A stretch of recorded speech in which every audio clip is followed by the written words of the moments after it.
मला अतिशय आनंद आहे की आपण सगळे रक्षाबंधनाचा हा कार्यक्रम या ठिकाणी साजरा करतो आहोत। आशिषजींनी सांगितलं की आपल्या हिंदू परंपरेत रक्षाबंधनाचं महत्त्व हे एक वेगळं महत्त्व आहे। हा जो रक्षासूत्राचा राखीचा धागा आहे हा प्रेमाचा धागा आहे।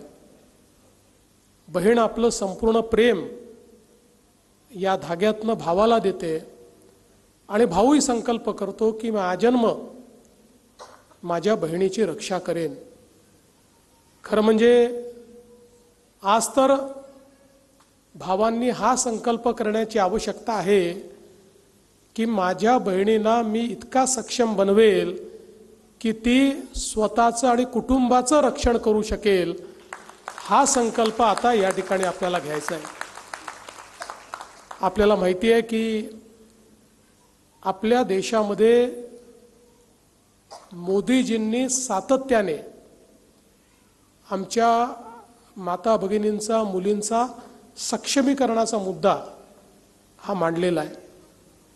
आणि हेही तेवढंच खरं आहे की जगाच्या इतिहासामध्ये आपण जर एखाद्या राष्ट्राचा विकसनशीलतेकडनं विकासाकडे प्रवास बघितला, मग तो अमेरिका असो, युरोप असो, चीन असो, जपान असो, कोरिया असो, प्रत्येक प्रगत राष्ट्र हे विकासाकडे जात असताना त्या राष्ट्राच्या चेतना या ज्यावेळेस समृद्ध झाल्या आणि त्या चेतनांना हे लक्षात आलं की विकासाकडे जायचं असेल तर समाजाचा 50% हिस्सा हा महिला आहे।